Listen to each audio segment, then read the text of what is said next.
Welcome to the Longevity Formula with Dr. Brandon Crawford. Let's explore the new era of wellness. Hey everyone, welcome back to the Longevity Formula podcast, the show where we explore the dynamic fusion of science and technology and turn them into real-life healing solutions. I'm your host, Dr. Brandon Crawford.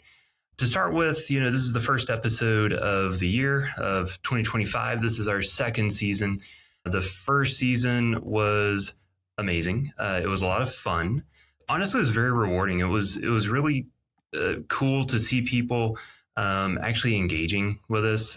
We received so many emails. We received so many social media messages. Some really good conversations were teased out through the year. That's exactly what I wanted. I really wanted this experience to be engaging and valuable. And I believe that is what we achieved in 2024.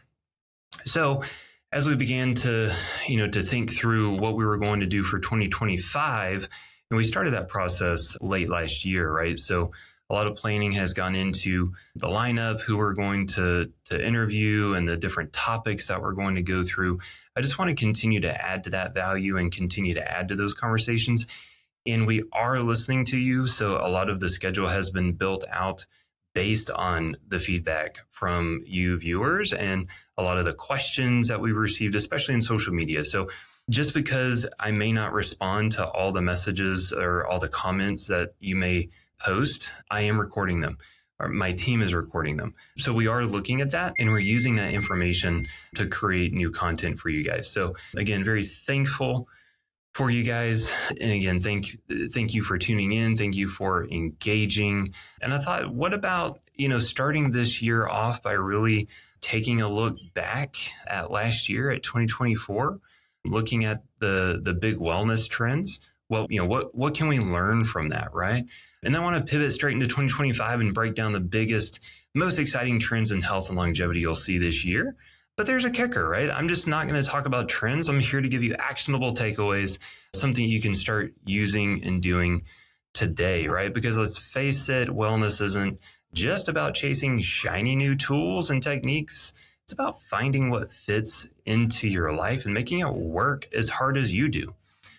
So kick back, grab your green juice, hop in your cold plunge, get in your sauna, start your intermediate or your intermittent fast, do whatever you do and put your headphones on and let's dive in, right? So let's rewind 2024 a little bit. This was a year of some seriously game-changing trends and a lot of buzzwords were flying around, right? Like oxygen therapy, personalized nutrition, wearables, peptides, weird things like this, right? So let's kind of break this down. Let's go into the topic of oxygen therapy.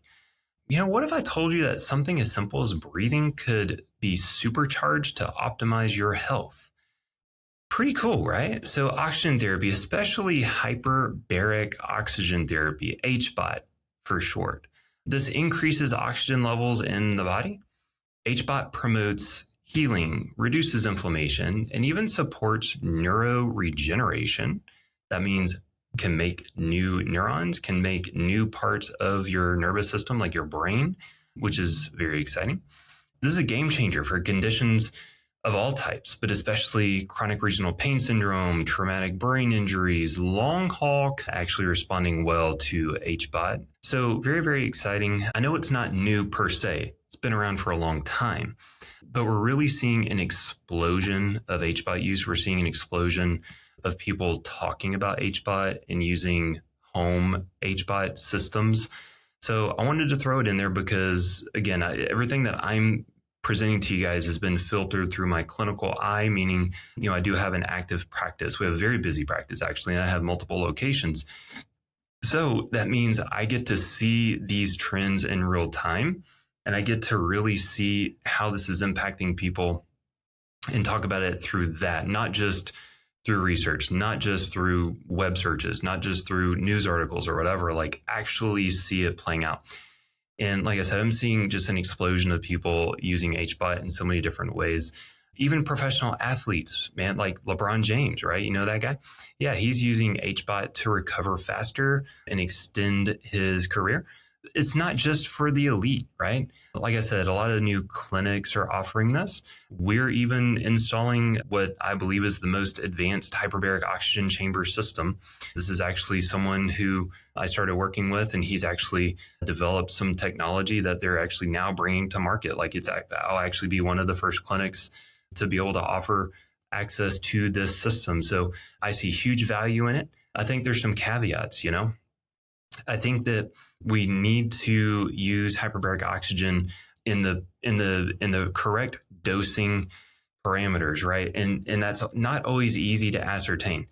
There is great research that we can reference about, what dose would be best for X condition in some scenarios, but that may not be applicable to everyone, right? So I personally think it's very important, especially if you have a certain condition that you're working through. I think it's very important to work with someone with that clinical skill set to dose properly and to monitor properly, because with hyperbaric oxygen, you can get a buildup of things like reactive oxygen species. This can promote some inflammation. This can promote things like seizures and things like that. So it is definitely something that I want you to consider carefully. I'm not a big proponent of just going to like a strip center that offers hyperbaric oxygen. I'm sorry. I know it's probably overwhelmingly okay. I get it. But I've also seen some pretty dire scenarios that ended very poorly. Again, I'm a clinician, so I've actually seen patients injured at times, and I've actually seen some conditions flare up where they shouldn't have. And there was actually a death, right? So there was a reported death with hyperbaric oxygen.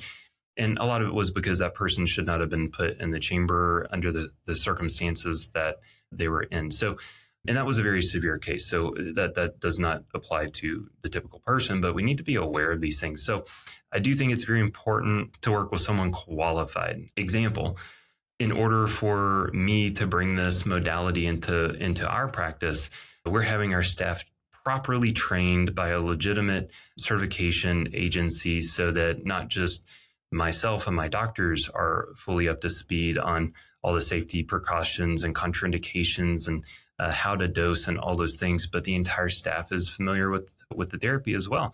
So those are the type of training and quality control steps that we're clinically taking. That is not a requirement, right? So it's not like there's a regulatory board that says you have to do that. And that's why I say proceed with cost. It can be relatively easy to set up depending on what state you're in. And that's why you see a lot of, strip center HBOT units going up, right? So there you go. If you cannot access hyperbaric oxygen, start with controlled breathing. If you search Wim Hof, WIMOHOF, Wim Hof has developed various breathing methods. It doesn't work for everyone, but he does have some really good information on this. There are things like box breathing. There's there's hundreds of different breathing strategies. What we need to understand is that voluntary control of our breathing patterns gives us direct access to our autonomic state. That means I can control the level of alertness of my brain and my nervous system with voluntary breathing exercises. For me personally, I focus on certain breathing techniques. And so it's a good time for me to focus on my breathing. That's not the only time of day I do it, but I make sure that is, I actually have a reminder once I hit a certain mark in the road on my way to work, my brain goes, oh, okay, time to do my breathing. And that's what I do. It's just part of if I'm let's just say overly agitated, then I have a different breathing technique, one that brings me down. If I'm super tired, lethargic, then I'm going to work on a different type of breathing strategy, right? So there's different breathing techniques for different scenarios. That's one way that you can literally use, let's say, oxygen therapy, right, to your benefit for your health. One pro tip, right, is pairing oxygen therapy with red light therapy. This is huge. We're going to talk more about that later, but there is a synergistic effect on healing and performance when you combine these modalities. So I did a podcast and discussed the electron transport chain a bit last year, but basically we had this thing called the electron transport chain. and it's in our mitochondria. And basically it's just that. It's like playing hot potato with these electrons as they flow through these different complexes and creating a gradient of hydrogen. And when this happens at the end, the hydrogens will come through the membrane. And this is how we generate ATP, which is the fuel source of our cell. Now, what we have to have in order for this process to take place, we have to have a terminal oxygen. So we have to have oxygen out here at the end of this process to help drive this process and actually accept these hydrogens coming across the membrane. Now, when we use light therapy, specifically red and infrared light, we know that that ATP synthase pump at the end of the electron transport chain is going to spin faster. Optimal spin rate's about 7,000 RPM.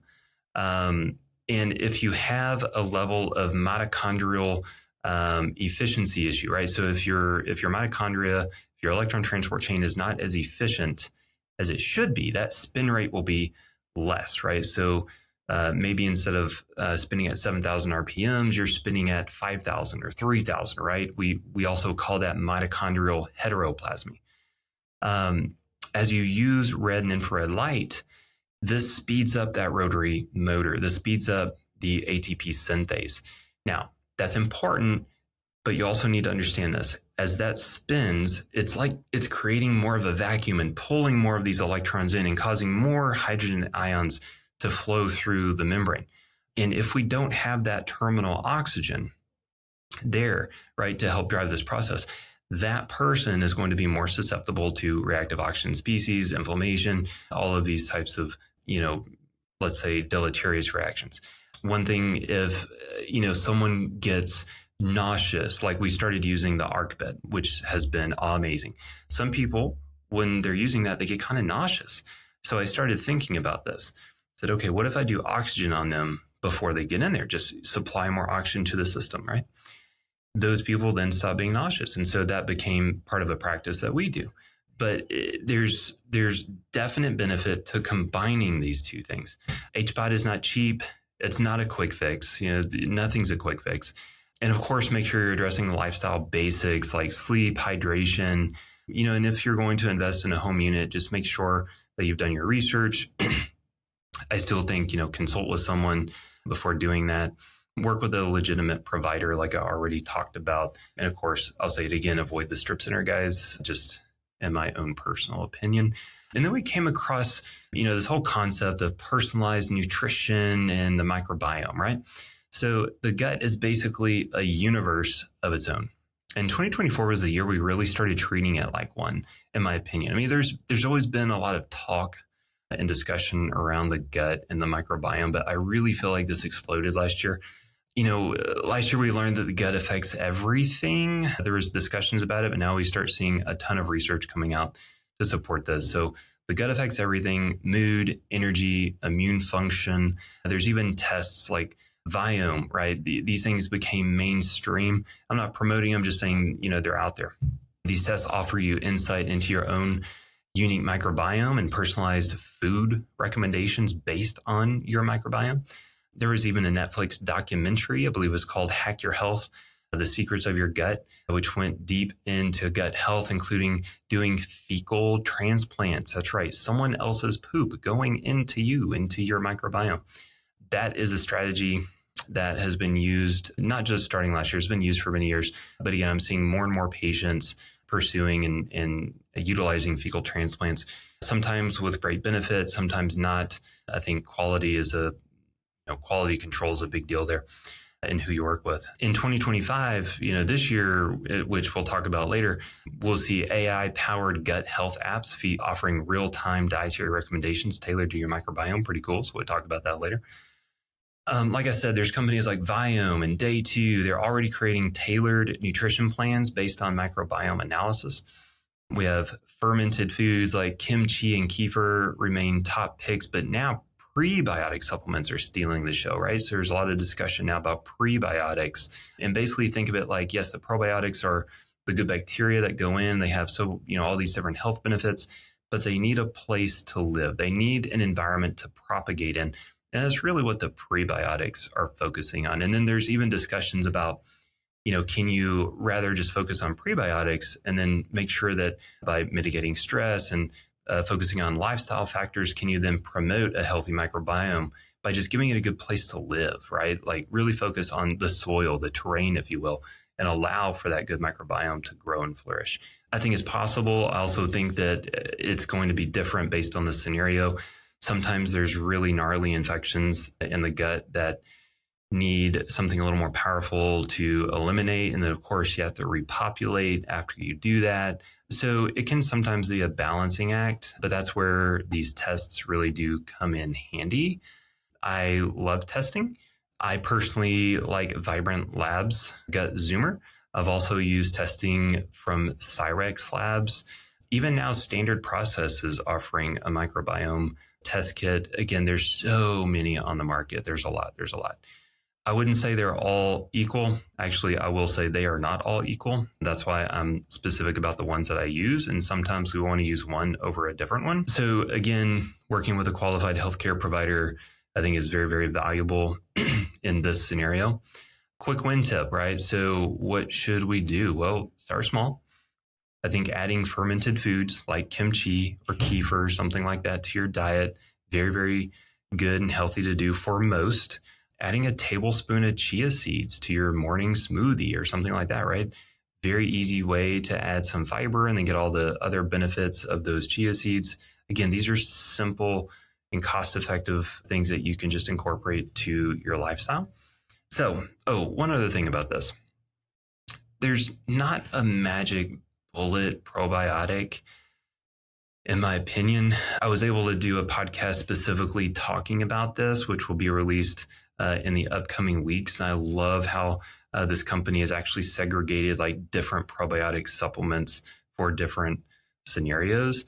So, yes, we have these ginormous, multi-strain, diverse probiotic shotguns that, are good in a lot of scenarios. And then sometimes we need a more simple approach with one or two strains or something like that, right? And again, this is where testing is key and very, very beneficial to the individual.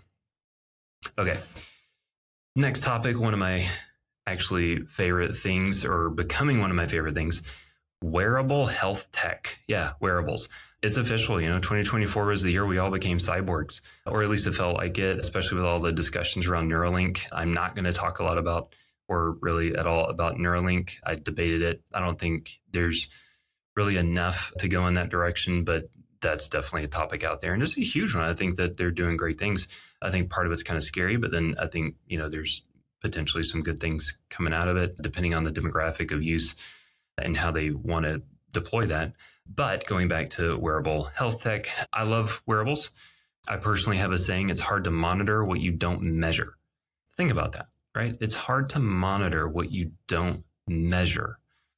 So if we know that certain metrics like heart rate variability, resting heart rate, sleep quality, simple things, right? If we know that these things have a huge impact on our overall longevity and health and wellness, well, we have to monitor those things if we're really going to use them, right? Well, if we're not monitoring them, how are we going to use them?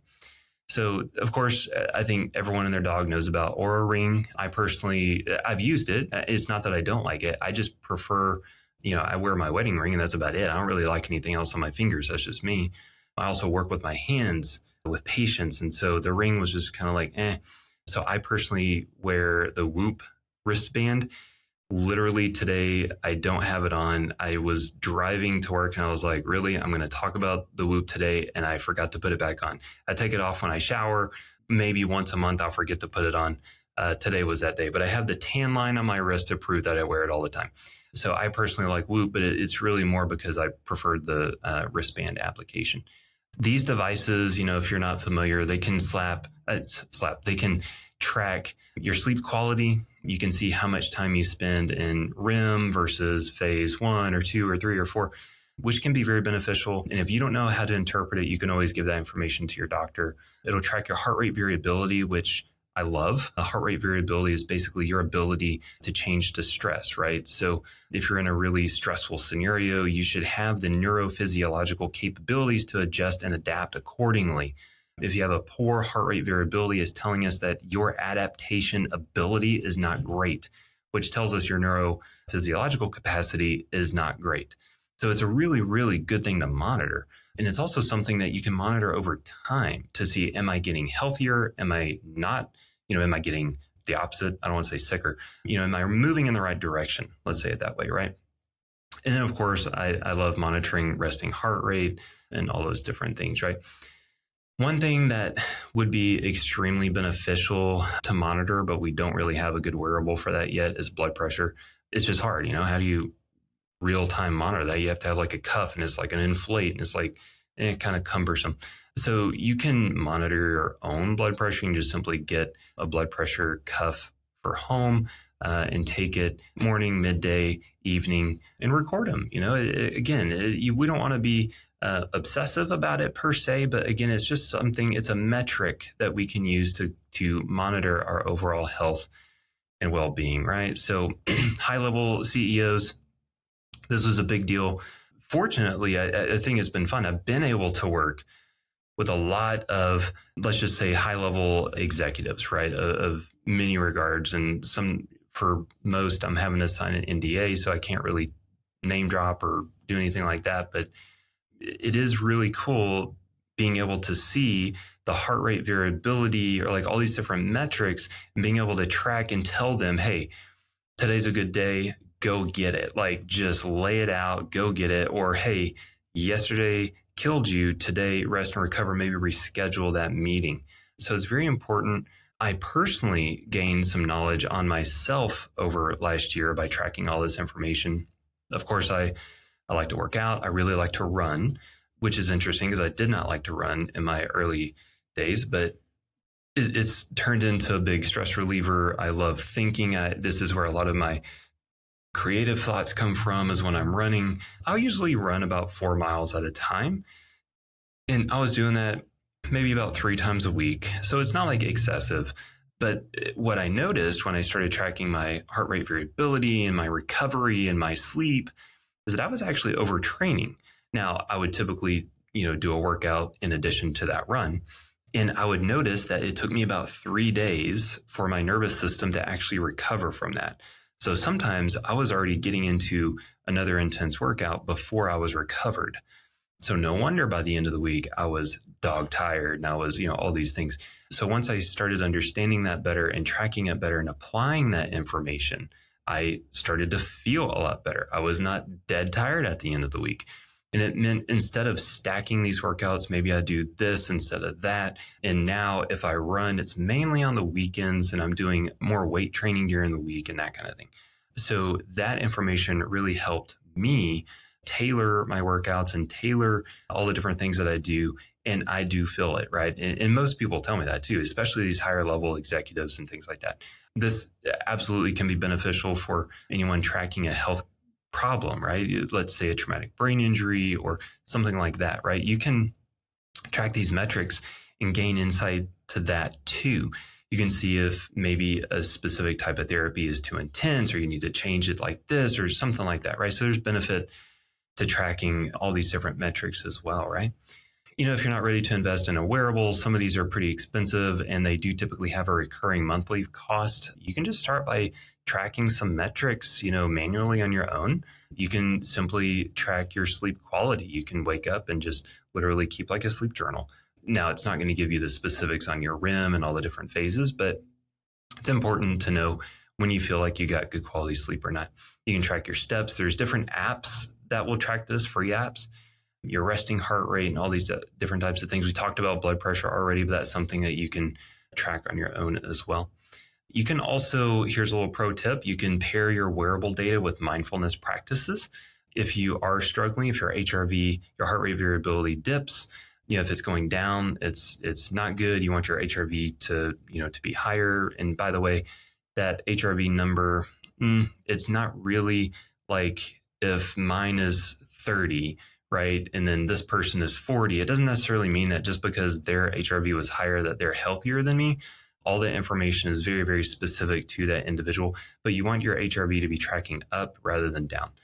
So if your HRV is low, maybe you need to add, another meditative practice for that day. Instead of just once, you need to do it twice, or maybe you need to do more deep breathing, or you need to, do whatever, right? So you can adjust your day accordingly based on the feedback from these wearables, right? Of course, this data is only useful if you use it, right? If you just get this, wearable technology just to wear, not going to really help you. You have to get it, and you actually have to apply this information. The real benefit is in the long-term acquisition of the data. I actually have my kids wearing these devices. My youngest actually wears the Oura Ring because he prefers the ring.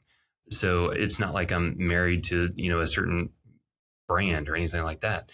But he didn't wear the wrist, the Whoop wrist device. And so he said he wanted to wear the ring. And so I'm like, okay, well, it's only good if you wear it. So I got him the ring. So I like to track their sleep. I like to track all these different things. And then over time, you get to build this bundle of data that is very personalized to them. So, my kids are 10 and 14 currently. So just FYI, I do think it's important to be collecting data on kids as well. Let's talk about holistic fitness, where movement meets mindset. Yeah, that's a thing. We all know that it's important to move, right? Yes, but let's take it a step further. So in 2024, we proved that fitness isn't just about how much you lift or how far you run. It's about how you feel, how you move, and how you recover. Very, very important how you recover. I already talked about that a little bit, but man, that can be a game changer in and of itself.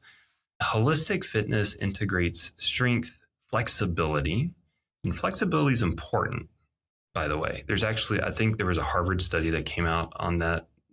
If it wasn't last year, it may have been the year before. Mental health and recovery, right? So this is where holistic fitness is encompassing more than just weightlifting, more than just, simple things that we had thought about in the past. Practices like functional movement, mobility training, somatic exercises gain traction as people realized that being fit means more than just hitting the gym. Your nervous system plays a key role here, balancing sympathetic, which is your fight or flight, and parasympathetic, which is your rest and digest. These states, right? So they're optimal they're crucial to keep these systems balanced for optimal health. Also, optimizing your light during your workouts is paramount. Now, this is kind of a Crawford caveat. Not many people talking about this. Really, I know Dr. Jack Cruz is talking about this. I really have not heard anyone else talk about this. So it's not like this is a trend. This is just a little something I want to throw out there that's so important. I canceled my gym memberships a long time ago because I don't think it's very beneficial for my nervous system to be pumping iron under fluorescent lights.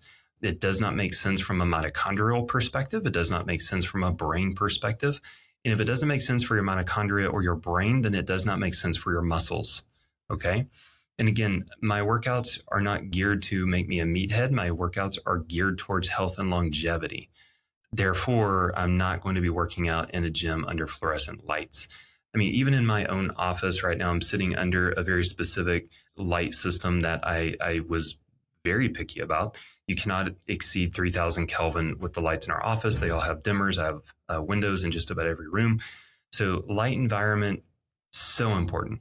If you're going to be working out, try to work out outside. And if it's cold, work out outside anyway. You live in a cold environment. Maybe you should move if you don't like that. Sorry, I'm being a little coy, but you're still designed to be outside. It's not a rule where it's like, oh, well, your body, was designed to be outside. But if you live in a cold environment, you don't have to. No, it's a rule. We are designed to be outside. We are not designed to be inside. So do your workouts outside. They don't have to be 2, 3, 4 hour workouts. You can do a 30-minute workout outside, and I think you'd be okay. Now, obviously, if you're in Antarctica or you're somewhere like that, inhabitable, maybe that's just not where you're supposed to live. So think about that. So, there's a lot of people that they're swapping their, high intensity spin classes for things like Pilates, yoga, Tai Chi, and that's really what you're seeing is this whole holistic fitness in action, right? For you high performers like your CEOs, athletes, this shift has prevented burnout while improving longevity and functionality. Cool thing, I was in Dubai with our medical director here, Dr. Madeira. We were teaching regenerative medicine to the NeuroSolution Dubai team. And it was cool because, Dr. Madeira was teaching them some Tai Chi movements before a procedure. And I was just like, man, this is so cool. Where else do you see, a neurosurgeon talking about, how important functional movements are and energetic movements and all this kind of stuff? Super cool. Big win for that team and for us. Quick win, you can incorporate 5 to 10 minutes of mobility work into your daily routine. You can use apps like GoWOD, that's GOWOD, or simple YouTube routines to help get you started. Yes, of course, you can consult with a functional provider like a functional neurologist or even a functional trainer to help give you some guidance. But just understand that 5 to 10 minutes of mobility work a day can have for deeper integration, you can alternate high intensity workouts with recovery focused activities like yoga and stretching and things like this. Do try to balance, the areas of the body that you're focusing on. So don't do the same movements, the same stretches, the same activities like over and over and over again. You do need that variance for multiple reasons. You need it for neuroplasticity, you need it for overall brain health, you need it for body strength and balance and coordination and flexibility and all of these things, right? So do make sure that you're doing that. It's easy to kind of, hit the cruise control button and just kind of go through the same motions. So make sure that you do have a level of variance, right? Holistic fitness is not a free pass to skip the challenging workouts. You still need those. Just focus on making sure that you do properly recover and you do focus on less intense things, focusing more on mobility and coordination and those types of things. But yeah, strength training, cardio, those things still matter. But let's just ensure that we're moving smarter, not just harder. Okay. Let's talk about biohacking. Weird term. Interesting. Maybe some of you have heard of it. Some of you haven't. I think by now, most have heard of it. It may sound like science fiction, but it's really just the art and science of optimizing your body and mind with data and experimentation. It's a big thing, actually a multi-billion-dollar industry. Biohacking uses small intentional changes to improve performance and health. This ranges from anything from low tech, think like intermittent fasting, to high tech, right? Like using a continuous glucose monitor to track blood sugar. There's so many different toys and tools and modalities. And like, this has become a very, very, I like it. It can be a little daunting at times. It can be hard to, what to buy, what not to buy. And it can be hard, but just know that there's low tech things that have been around for ages that work very well, Over the past year, we saw a huge rise in at-home things like cold plunges, saunas. These were probably the biggest trends, or at least things that really took off. And, as biohacking becomes more accessible, we're going to continue to see things like that, things that people have already been using, but we'll see a continued rise in that. One friend of mine, he's a pretty high-powered executive. I used a combination of fasting, red light therapy, heart rate variability monitoring to improve his focus, energy levels, and then cutting down on caffeine, right? That sounds simple. That sounds like, oh, okay, yeah, I could do that. Well, that's biohacking. And again, it's a weird term, maybe not to you, but some people will say it's a weird term, but it's a thing. And it's a thing to stay. So some quick wins in this field: start with the basics, start with simple strategies. Experiment with, let's just talk about cold plunges for a little bit, right? Maybe you're like, man, that sounds great. I want to be a biohacker. I'm going to go jump in a 30-degree, tub of water. Maybe you don't want to start there. Maybe you want to experiment with a cold shower. 30 seconds of cold water, right? At the end of the shower can boost energy and mood. Essentially, the concept behind a cold plunge is I'm going to make myself do something that does not feel good. Right. So there's so many things to dive into there. Dopamine systems elevate when you get out. And then you have this whole prefrontal activation in your brain that helps you to overcome hard scenarios. It helps with inflammation. It helps with vagus nerve activation. Like, there's so many different things to talk about. And I could sit here and go through all the different modalities. It's just cold plunge was top of mind at the moment for some reason. But If you're ready to go deeper, consider tracking your glucose levels with a device like Levels or NutriSense. This can help you identify foods that work best for your body. You do not want to have constant dips and spikes in your blood sugar all day long. That is going to promote inflammation. That's going to promote poor health. That is not going to be correlative with health and longevity. Biohacking is not a one-size-fits-all solution. So be patient, track your results, and don't fall for the expensive gadgets unless you're sure they'll add value to your routine. We'll talk about lasers in a little bit. I bet you thought I was going to talk about it there. Don't worry, I have a whole segment just for that. Let's talk about peptides, though. I love peptides. I've done a good amount of training in peptides, so I do incorporate them with some clinical use. I'd say if there's a secret weapon in 2024, I think I would consider peptides. Because when they're used properly in the right doses and for the right things, these things can be very, very powerful. Peptides are short chains of amino acids that signal specific actions in the body. They're very specific, actually. They can do things like repair tissue, improve metabolism, boost growth hormone production. They've been a game changer for everything from anti-aging to healing chronic conditions, again, like chronic regional pain syndrome or traumatic brain injury. We've used peptides in neurodevelopmental disorders like autism and ADHD and dyslexia and these types of things. I've used peptides in multiple scenarios. In last year, 2024, peptides like BPC-157 became known for their healing properties, right? As BPC stands for body protection compound. And again, been around for over 20 years. We're just seeing an explosion in its use. So again, we're talking about trends, right? While others like semaglutide, right, which most know as Ozimbic, gained a lot of traction for weight management. And if anything exploded last year, it was this. Ozimbic, Mounjaro, which is tirzepatide. These things have just skyrocketed in use. And initially, I was a little hesitant. I was like, wait a minute, that's a lot of weight to lose in a short period of time. What's going on? But, let's just go and dive into it. So Ozimbic, which again is semaglutide, originally developed for managing type 2 diabetes. Like I said, it skyrocketed in popularity as a weight loss tool. It works by mimicking a hormone called GLP-1, which regulates appetite and blood sugar.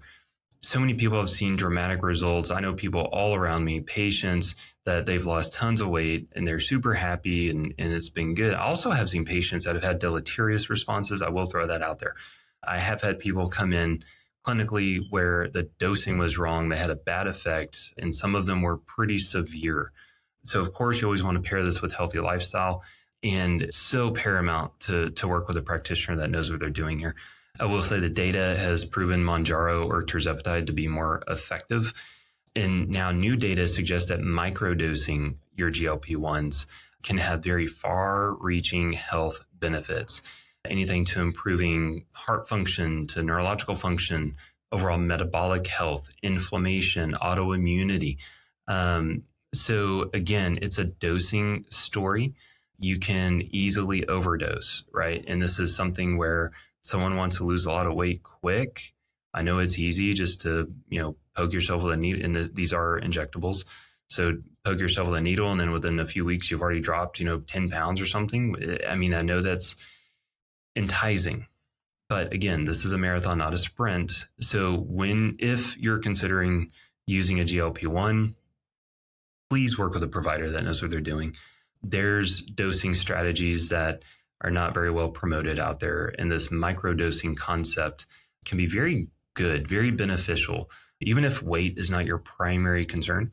Even if you just have a chronic metabolic disorder or inflammation or autoimmune disease or heart issue or something like this, microdosing a GLP-1 may impact really help you. The other thing that we have now seen GLP-1s help is actually help to heal the gut. Now, when you use GLP-1s, especially in the larger doses, just get ready for some constipation. That is definitely reported in the majority of people. But again, if you get the dose right, this is not going to happen, or at least it's not going to happen to a very great degree. So again, Very beneficial concept here. Exploded through 2024. And I do not expect that trend to go away. If anything, I think it's going to continue to rise through 25. BPC-157, let's talk about that a little bit. So this was a healing peptide, became the go-to for athletes and those recovering from injuries. It is become very, very popular.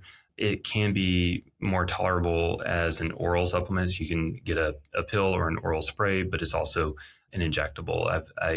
Yes, you can inject it subcutaneously, so just into like a love handle for systemic effect. You can also inject it intramuscular or other applications for more specific localized injuries or things like this.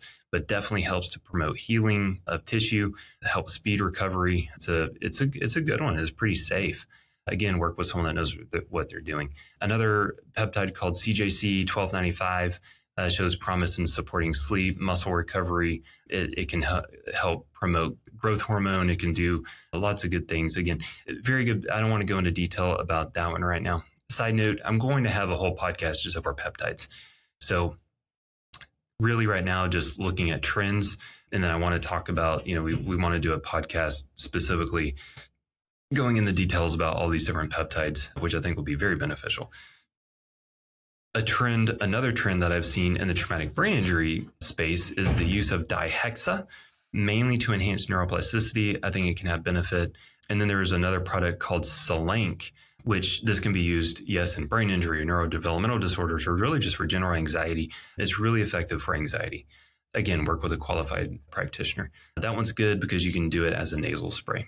If peptides feel out of reach, start with natural ways to boost your own peptide production. Take a good quality complete amino acid, consume foods rich in collagen like bone broth or collagen supplements. This will help give your body those building blocks to make your own peptides.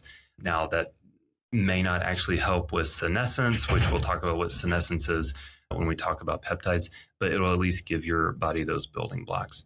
Again, I'm going to say it again because I think it's very important. Work with someone that knows what the heck they're doing. Sourcing is paramount. You don't just go buy these things off the black market. So very, very important where you buy these things from. And just know peptides are not magic. You still have to incorporate a healthy lifestyle and all of these things again, this is a marathon, not a sprint. I'll say it again. Nothing is just like a magic pill, right? So anyway. Okay, so let's start talking about this year.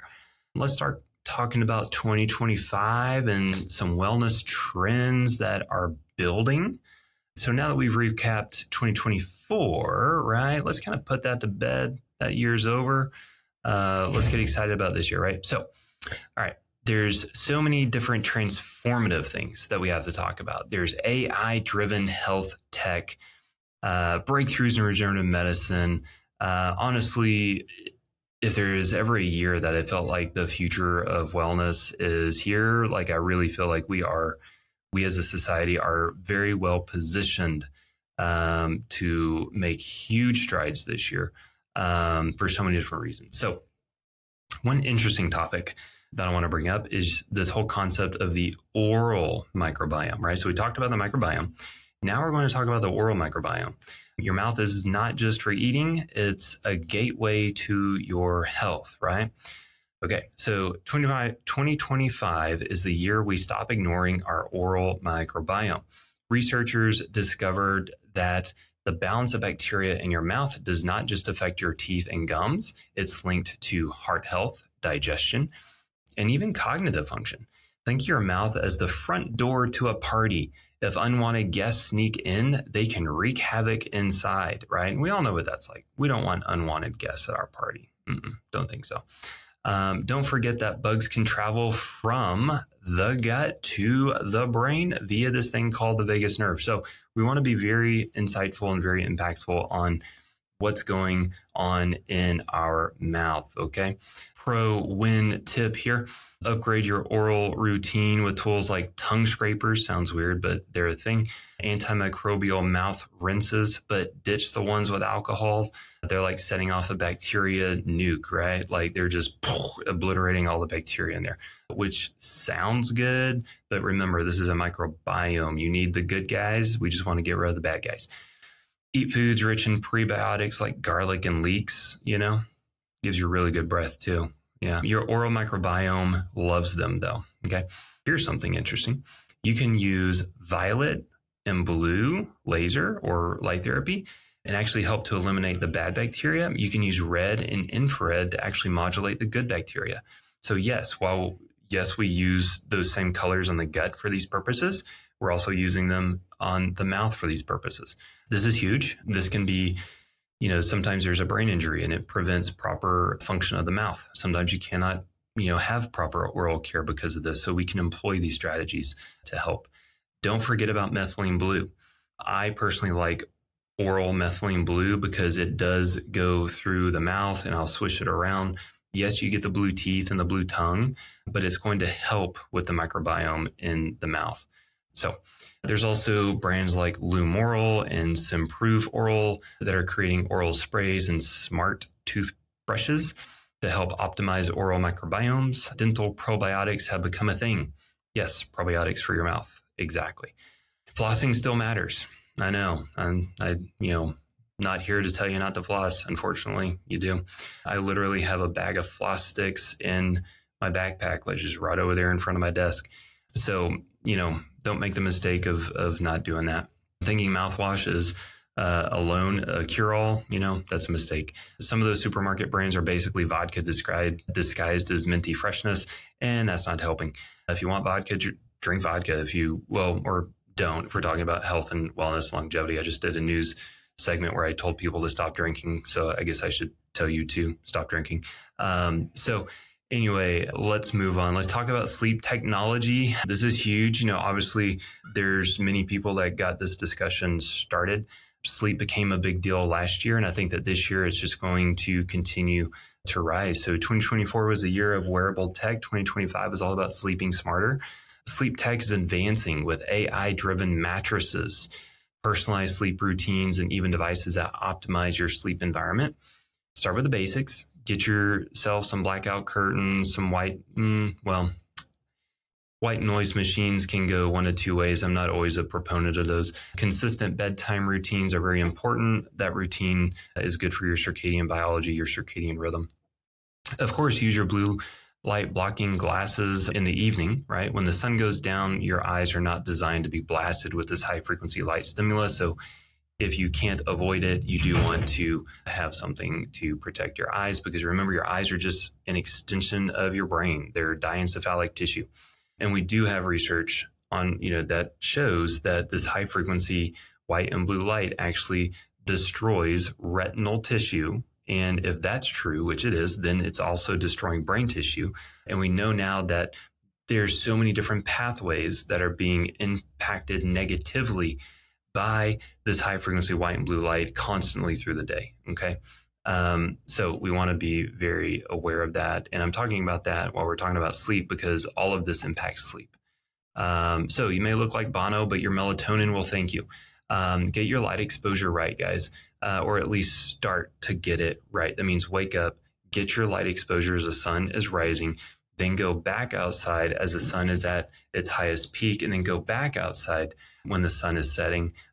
Once the sun has set, get rid of all your major light exposures. I have dimmers in every room of my house so that when the sun does go down, I use my light meter app and I make sure that I'm not being exposed to anything above 30 lux, L-U-X, light intensity, because that will not disrupt circadian biology. So very important. I cannot emphasize how important that is. Of course, you can invest in a sleep tracker and use the data to experiment with changes like earlier bedtimes or magnesium supplements or something like that.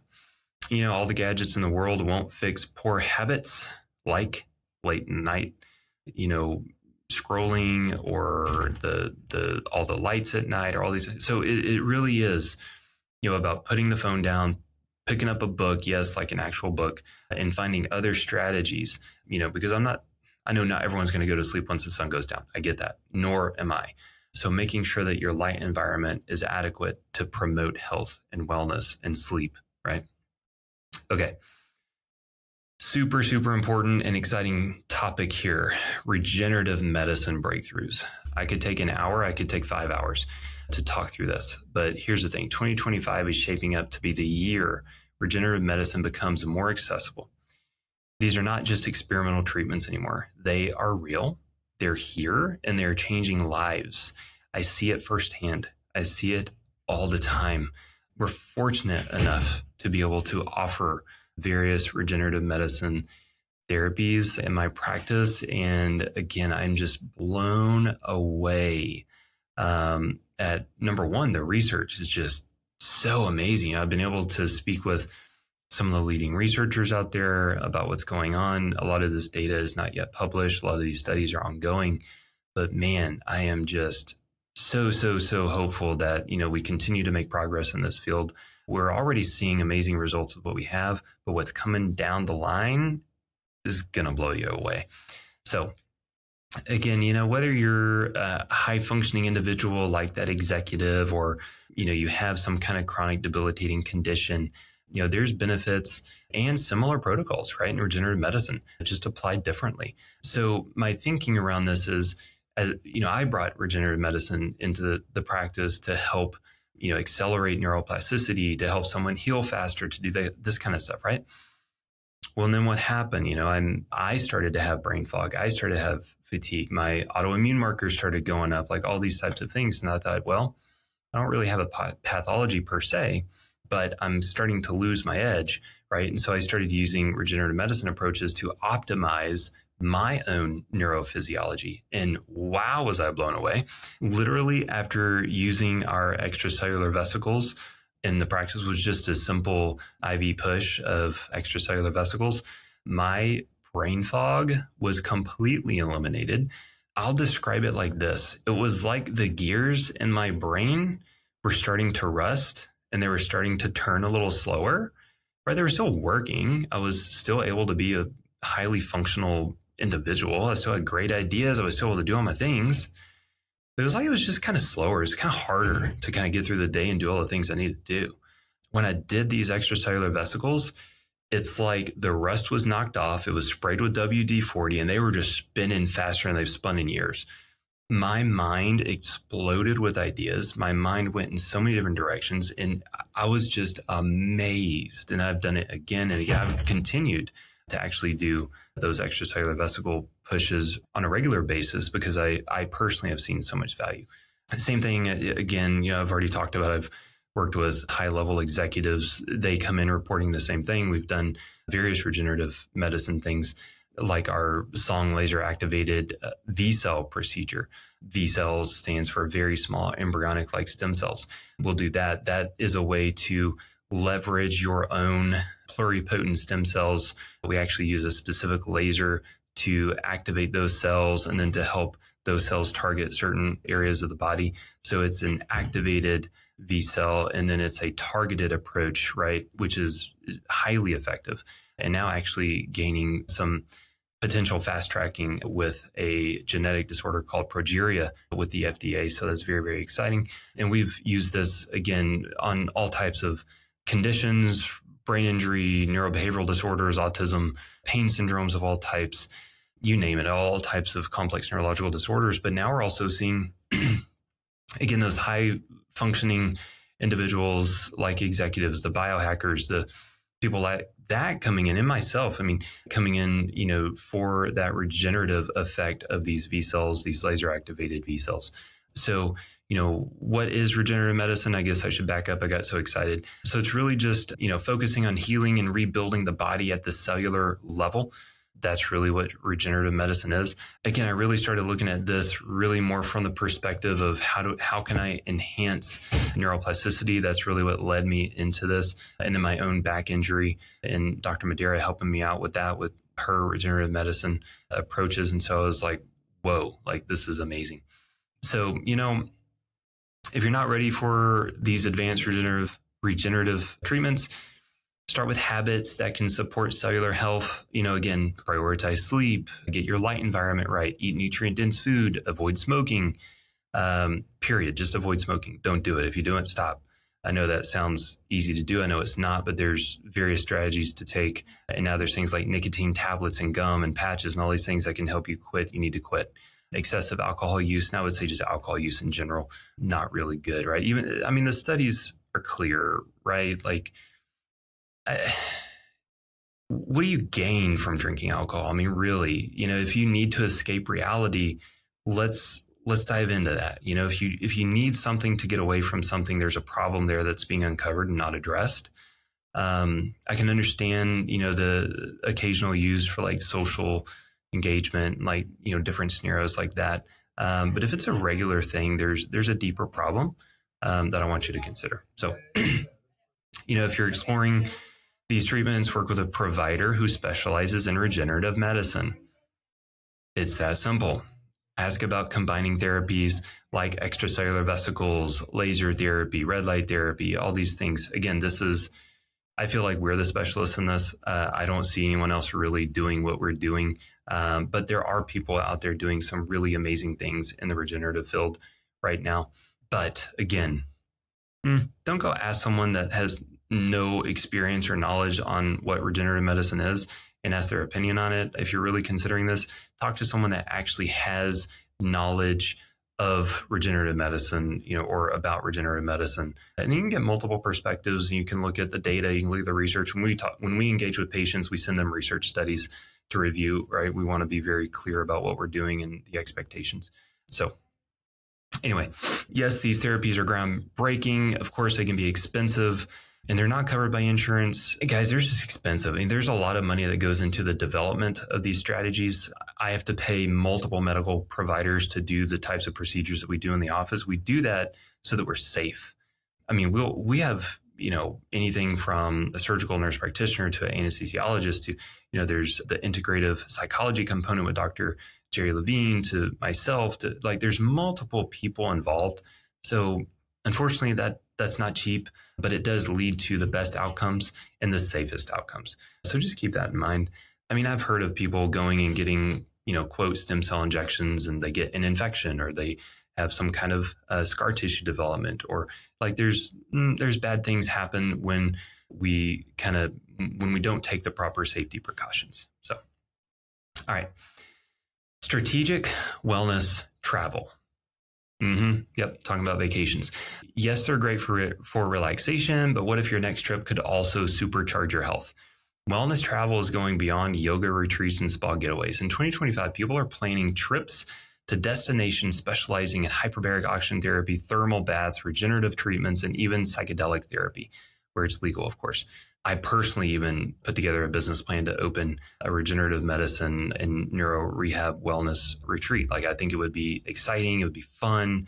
It would be very beneficial. So, I mean, I think this is only going to continue to grow. And I read some article, I forget what it was, but the millennials are leading the charge here and seeing the benefit in really, yes, taking vacations in general, but then also really focusing on, let's just not take a vacation, but let's take a vacation that matters. And that's where, you're seeing this rise of not just looking for a nice place to stay, but something that offers more. Let's see. So let's think about, Costa Rica. It's not just for beach anymore, right? Many wellness centers are offering plant medicine ceremonies, integrative detox programs, retreats that combine biohacking with holistic healing. I mean, this is amazing. We just planned one, actually. We're literally going to Costa Rica in the spring. And these are some of the things that we're going to be doing. And we're taking our kids because they need to experience it too. Obviously, the things that are appropriate, right? But building that into your lifestyle, I think, is very important. And it does not have to be an elaborate trip to Costa Rica. It can be a camping trip where you're getting into nature. It can be, going on a boating trip. It can be like, number one, it needs to be enjoyable for you. Number two, it needs to fit your lifestyle. It needs to fit your needs. It needs to provide something for you, right? That is what we're talking about here, right? So very, very important, but definitely something that is rising and will only continue to rise. Okay. So let's talk about brain health. Kind of a big deal, sharpening the mind in 2025, right? So if let's say, you're a parent of a kiddo with some kind of neurobehavioral challenge, Have you ever noticed how your child responds to different environments or different foods, different situations, different sleep habits, different weather changes, different moon cycles?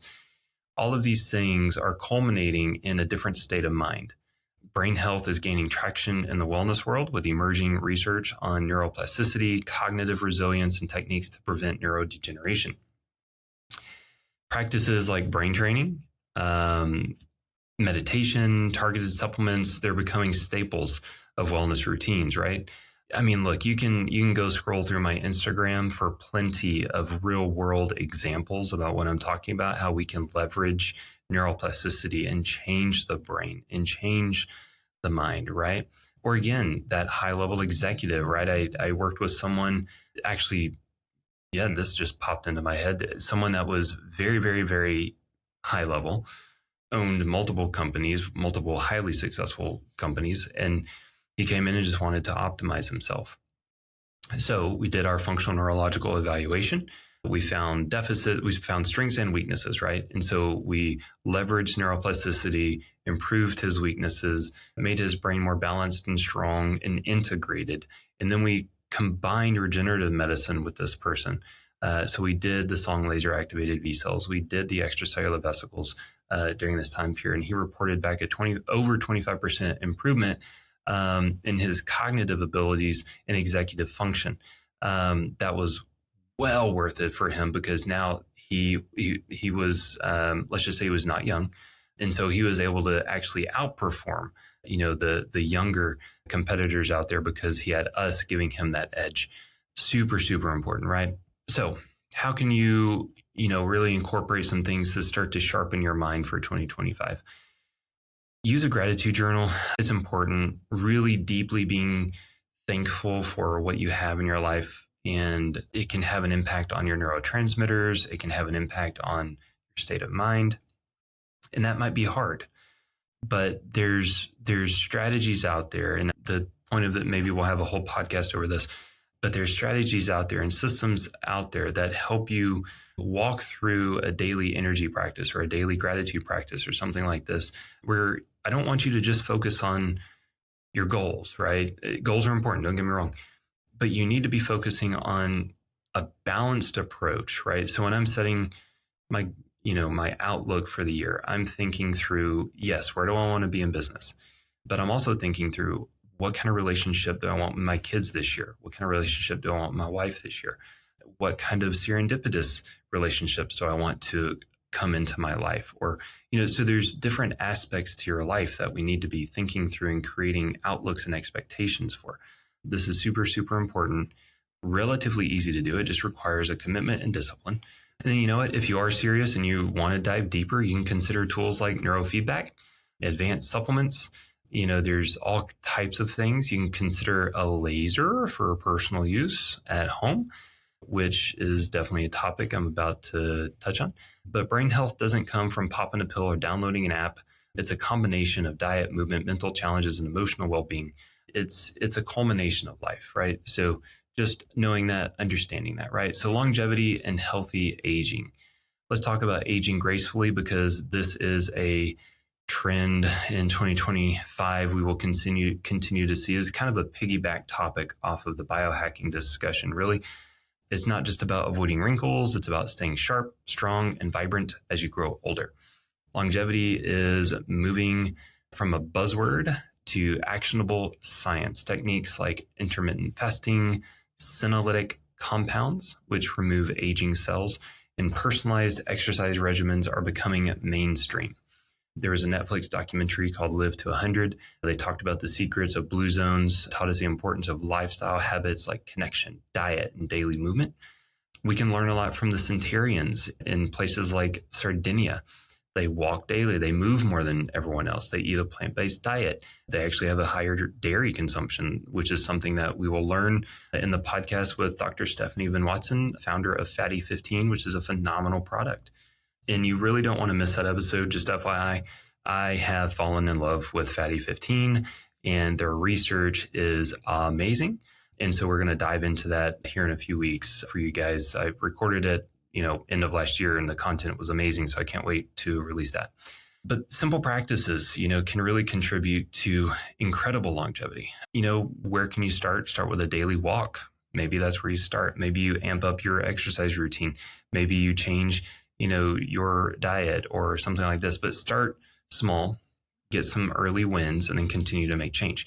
Let's see. And, from a mindset perspective, longevity is not about chasing youth. This kind of the portrayal sometimes, especially these days, but is focusing on the quality of life and building habits that support health over decades, not days. Okay. Let's talk about lasers. So this whole concept of using red light therapy and laser devices at home, it's important.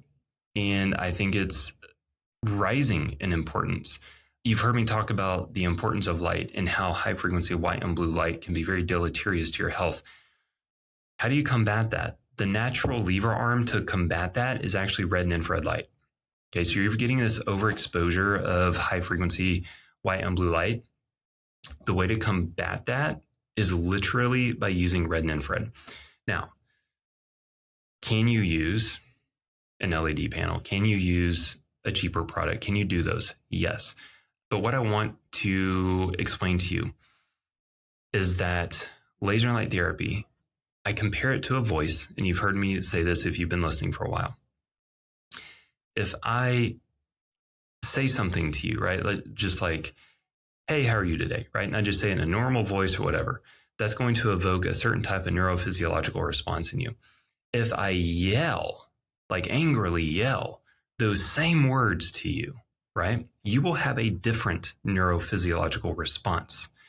If I whisper really, really softly those same words to you, you will have a different neurophysiological response. What am I getting at? That's the same thing with laser and light therapy. There are so many different parameters that we can adjust, things like duty cycle, wavelength, frequency, so many different things that we can adjust in those laser beam physics that will dictate what type of neurophysiological response we get in you. So it's not just about using photons, it's about using a properly calibrated device that is designed and set to the specific parameters that you need in order to heal and function optimally. That's what I've developed in 528 Innovations. It's so important, guys. Of course, you can use, again, LED panels. You can use all these different things, and it has benefit. I'm not saying that those products are crap. I'm saying that they're good, okay? But as I started to really get into the details about developing lasers, this became very, very clear to me that there is a difference in outcomes, in clinical outcomes, especially dependent upon these different parameters of laser beam physics, not just about power, not just about, right? It's so important to understand this. So of course, I think it's important to use a properly calibrated device, something that has certain parameters in it. And I'm not going to tell you what those are because that is proprietary to our devices, but this can have far-reaching benefits, right? I use my laser when I wake up in the morning. I use it to get my brain thinking faster and really ready for the day. I use my laser on my drive into work. And again, I'm not telling you to do that. I'm just telling you what I do. I use it between patients to kind of give my mind a boost. I use it if my stomach isn't feeling well. I use it if I twist my ankle. I use it for muscle recovery. I use my laser for testosterone production. Personally, I do. I use it in so many different ways. I use it for my microbiome, right? So I'm using my lasers at home literally like a medicine cabinet, basically. And I think that that's where we're going in this field. I really do. I think that as we continue to refine these lasers, as we continue to refine our protocols, all these things, I think there's huge benefit there. I think there's huge potential there. And, I'll take you along for the ride as we continue to gain knowledge on that. I'll tell you what I can tell you, right? So very, very exciting. I do think that investing in some type of good quality laser or light therapy device can go a long way, whether you're struggling with some type of condition or whether you're wanting to optimize yourself. Like, this is very, very important. Again, some things to be aware of. These devices are powerful with a solid foundation in science. Not all photobiomodulation devices on the market have FDA clearance. Some of them are not even properly FDA registered, just to be honest, and they're definitely not created equally. Again, just talking about how lasers and light therapy, it's like voices, how you can change the quality of that voice and get different outcomes. So very, very important there, right? Okay. Closing takeaways, man. So there you have it. 2024 gave us powerful lessons. 2025 is packed with opportunities to take our wellness to the next level. Things I want you to remember: start small. Every trend we talked about can be scaled down to fit your life today. Focus on integration. The best wellness tools are the ones you'll actually use. Wellness works as hard as you do. Okay. Again, wellness works as hard as you do. Don't fall into the trap of doing more. Focus on doing better, right? Because here's the truth about 2025. The future of wellness isn't about doing more. It's about doing better with the time you have. And that might be the biggest breakthrough of all. Thanks for listening to the Longevity Formula. Don't forget to subscribe, and I'll catch you next time. Stay healthy, stay curious, and keep thriving.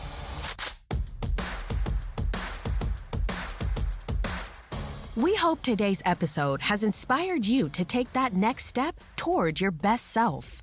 Remember, the path to longevity is paved with small, daily decisions. Your journey is unique, and every step, every choice, brings you closer to your ultimate vision of a healthier, happier life.